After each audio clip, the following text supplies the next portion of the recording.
Hello, bonjour à toutes et à tous, on se retrouve aujourd'hui pour une nouvelle vidéo budget et aujourd'hui je vais vous parler de notre budget vacances. Donc vous avez le petit spoiler dans la description, donc on part une petite semaine à la mer pour moins de 900 euros, tout compris.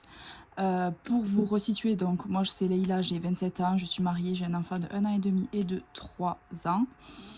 On vit à 45 minutes de Toulouse. Et voilà pour la petite présentation. Petit warning, chacun part où il veut en vacances. Il y en a qui vont partir à l'autre bout du monde, d'autres qui n'aiment pas partir en vacances, d'autres qui aiment bien rester en Europe, pas loin. Chacun fait vraiment comme il veut, voit midi à sa porte. Il y a des personnes qui vont dépenser énormément d'argent dans les vacances parce que c'est vraiment leur seul plaisir. Voilà, nous c'est vrai que c'est vraiment quelque chose de ultra secondaire dans le sens où notre effort d'épargne il va vraiment pour la scolarité de nos enfants qui vont dans une école à pédagogie alternative, donc qui coûte 6 000 euros l'année. Mais les vacances c'est quand même quelque chose d'important, donc on essaie de trouver des petits ajustements pour faire petit budget, mais pour partir quand même, pour nous faire plaisir et faire plaisir à nos enfants. Donc c'est parti. Donc, moi j'en avais marre de partir à l'océan où le temps change constamment, où on ne peut jamais rien prévoir. Quand il fait beau, ça dure jamais longtemps, il y a beaucoup de pluie. Et c'est avec les enfants, la pluie c'est le pire. Donc, voilà, cette année c'est la team mère qui l'emporte. Mon mari était pas trop chaud, mais je lui ai pas laissé le choix.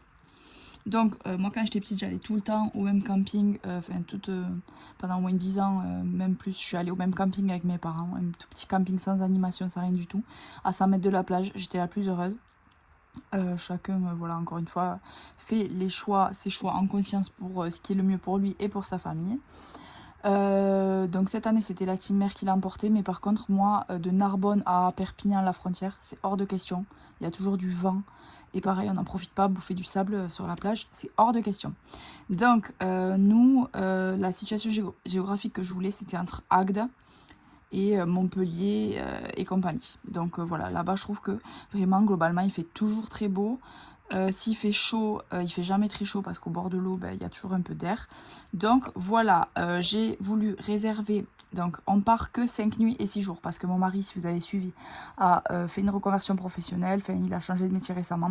Et dans son nouveau job, il n'a pas pu avoir les congés en même temps que moi, vu que moi je les ai posés mes congés en décembre 2024. Donc voilà, j'avais déjà posé fin août. Et du coup, il n'a pas pu poser en même temps que moi. Donc lui, il pouvait poser plutôt en juillet. Donc en last minute, j'ai demandé à ma cadre si elle pouvait me poser juste un jour. Donc moi, je travaille le mercredi, vendredi. Du coup, j'ai posé le mercredi. Le vendredi, je pouvais pas le poser. Sinon, ça me faisait utiliser trop de congés. Parce que nous, on pose du premier jour travaillé jusqu'au jour où on revient au travail. Donc si je pose le mercredi, ça me fait poser que mercredi, jeudi de congé.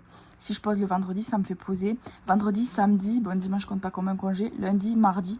En fait, ça me fait poser 4 congés pour poser un jour. Donc, du coup, voilà, on partira le vendredi soir. Donc, il y a école, tout ça. Donc, on part le samedi matin. Donc, samedi, dimanche, lundi, mardi, mercredi et jeudi soir, on rentre à la maison vu que vendredi, je retravaille. Donc, j'ai cherché d'abord le logement. J'avais trouvé un hôtel à la mer dans une petite ville. Donc, l'hôtel est au niveau du port. Donc, c'est une chaîne d'hôtels. Connus style B&B, Ibis, etc. En fait, l'hôtel est au niveau du port et du coup, c'est à peu près à 200-300 mètres de la mer. Mais du coup, je pense que ça va même plaire aux enfants de voir les bateaux, etc. Quoi vous dire de plus? J'avais essayé en fait de base de tout réserver dans cet hôtel. C'était dispo, j'ai tardé un peu, c'était plus dispo. Donc, pour cet hôtel, on a pris une chambre pour 3 personnes, sachant qu'on est 4. Je vais vous expliquer. En fait, dans ces hôtels-là, il y a un lit 2 places comme ça, un lit 1 place au-dessus. Sachant que nous, ce qu'on va faire, c'est qu'en fait, mon mari et moi, on va dormir dans le lit 2 places. Mon tout petit de 1 an et demi, on va le faire dormir dans un lit de bébé. Et ma grande, qui a 3 ans, on va descendre le lit qui a superposé parce que c'est vraiment trop dangereux. Et on va le mettre par terre. Et elle dormira, c'est un petit lit au sol, quoi. Donc voilà, on va dormir tous les 4 dans la même chambre. Un hôtel, on le sait, ça n'a pas de cuisine. Ça a parfois des frigos, là j'avoue je me suis pas renseignée, mais si jamais on a quand même une glacière. Une glacière vous savez qui se recharge avec chargeur ou à la voiture à l'allume-cigare. Donc je pense qu'on stockera un petit peu de nourriture comme ça, mais sinon bon, c'est pas vraiment l'objectif. Du coup, j'ai pu réserver que 3 nuits dans cet hôtel, donc c'est 351 € au total. Donc j'ai pris l'assurance annulation parce que je me suis dit d'ici un mois, on sait pas trop de quoi demain est fait. Et quand même 350 €, voilà. Sinon c'était 25 € je crois de différence. Donc ça fait 117 € par nuit pour 4. Je trouve que c'est raisonnable. On s'était posé la question de partir en van aménagé, de partir en Airbnb, de partir en camping, de partir à l'hôtel. Et finalement, nous, ce qui était important pour nous, c'était de utiliser nos chèques vacances. Donc déjà, van aménagé et Airbnb, ben, c'était mort. Et ensuite, les campings, il y en avait beaucoup qui étaient complets. Sinon, c'était hors de prix pour des prestations pas folles, on a trouvé. Et souvent, il y a beaucoup de bruit quand même dans les campings, je trouve. Et pour des enfants, moi, mes enfants se couchent assez tôt. Ils sont un peu sensibles au bruit, etc. Donc bref, l'un dans l'autre, on s'est dit que l'hôtel au bord de la mer, c'était pas mal. Du coup, pour compléter, on a cherché un camping. J'ai fait un petit sondage sur Instagram d'ailleurs, si vous ne me suivez pas là-bas. Allez-y. Et tout le monde m'a dit que les campings les plus kid-friendly en France, c'était les campings Cap Fun. Donc j'avais déjà testé un en Espagne, que j'avais pas trouvé foufou. Mais j'avais pas d'enfants à ce moment-là. Et effectivement, ils ont l'air vraiment super. Donc en fait, on a trouvé un camping qui est donc plus dans les terres, à 1 heure de l'hôtel du coup, qui est plus dans les terres, qui est pas à 1 heure de la mer, hein, mais qui est style à 20 minutes je crois de la mer. Il y a un lac juste à côté et c'est un camping, donc Cap Fun. C'était 137 € les 2 nuits, donc 70 € par nuit, c'est pas cher du tout pour un mobile 4 personnes avec de la clim. Il y a même une petite pièce style comme un petit KGB, salle de jeu pour les enfants, emménagée et tout avec plein de jeux, donc ça c'est, je trouve ça cool. Si jamais il fait pas beau, mais normalement il fera beau, on croise les doigts. Et il y a vraiment des piscines avec, vous savez, ça d'eau. Vraiment ça d'eau et des jets d'eau partout, des petits bateaux pirates, plein de structures de jeu dans l'eau. Il y a des piscines aussi pour adultes, il y a une piscine couverte et il y a aussi plein de jeux extérieurs comme des parcs pour enfants avec des structures en bois. Donc pour nous, ça réunissait tout ce qu'on voulait. Donc dans un premier temps, du coup, c'est pas très cher et c'est vraiment idéal pour les enfants. Dans un deuxième temps, les seules activités qu'on fera, c'est aller à la plage matin, midi et soir. Et c'est assez bien situé. Donc finalement, c'est tout ce qu'on voulait. Donc en fonction de ça, le transport. Donc pour y aller, à l'aller, vu que je vous ai dit que c'était pas au même endroit, il y a 250 km de trajet, sachant que notre voiture électrique a une autonomie de 250 km. Donc il faudra qu'on s'arrête, faire une recharge. J'ai regardé, ça coûterait 7 € à l'aller. Mais sachant que nous, le but, c'est pas de recharger le minimum. Soit on rechargera sur notre emplacement de camping, je sais pas trop comment, s'il faut payer un supplément, etc. Mais sinon, on rechargera sur une borne. Et le retour, il y a 220 km, donc on n'aura pas besoin de s'arrêter recharger.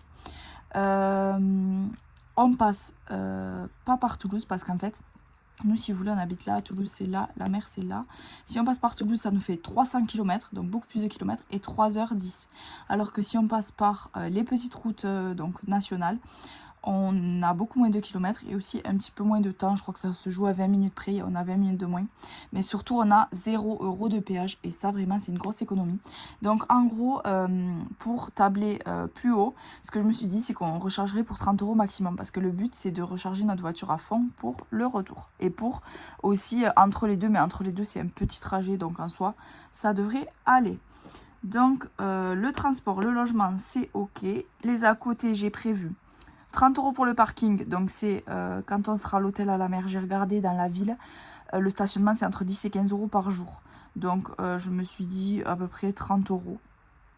Je me suis dit qu'en fait on pourrait peut-être se garer un petit peu loin et faire une petite balade à pied et aller jusqu'à notre hôtel, à voir si on peut économiser sur ça. Mais sinon si c'est trop galère, le parking à 10 € par jour ou 15 €, ça ira très bien aussi. Pour acheter une petite glace, des souvenirs, des extras, j'ai prévu 30 €. Je pense que ça suffira hein, parce que du coup c'est pour... quand on sera au camping, je pense pas qu'on ait beaucoup de frais annexes, on va dire. C'est plus quand on sera à l'hôtel, qu'on sera là bien en ville, qu'on ira se promener, etc. Le soir. J'ai prévu 30 € pour les imprévus, donc ce que j'aurais oublié de budgéter. Et ensuite le gros budget, c'est l'alimentation. Donc pour notre premier logement.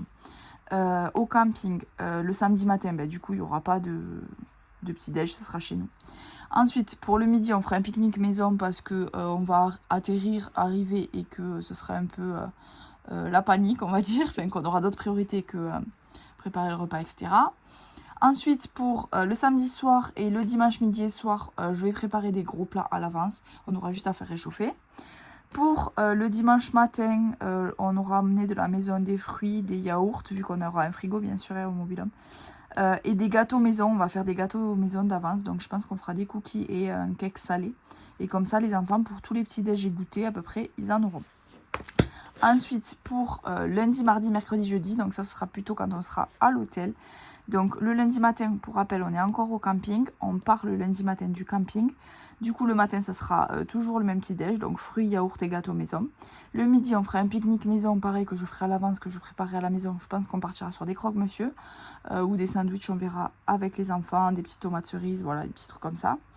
Et ensuite, pour quand on sera à l'hôtel, donc on prévoit un resto par jour, donc j'ai positionné plutôt sur le soir. Je sais pas quand est-ce que ce sera le plus pratique. Je pense que c'est mieux de faire des petits pique-niques sur la plage le midi et d'aller vraiment au resto le soir. Pas trop tard, et comme ça on mange tranquille, et quand on rentre, les enfants sont HS et on dort tous en même temps à style 21h. Sachant que nos enfants se lèvent très tôt, donc 21h pour nous c'est vraiment très bien. Pour ceux qui vont dire mais 21h c'est super tôt, bon voilà. Et du coup pour les matins, quand on sera pareil à l'hôtel, pardon, ce sera les restes des fruits, yaourts, gâteaux maison, et on ira tout simplement à la boulangerie, je pense, acheter des viennoiseries. Pour le pique-nique du midi, on ira dans une petite supérette. Donc les repas d'avance que je préparais depuis chez moi. Donc pour ce qui est du pique-nique maison, gâteau maison et des gros plats d'avance, on utilisera les courses de la semaine. Notre enveloppe de courses de la semaine, c'est 70 €. Donc on utilisera 30 € de l'enveloppe courses de la semaine.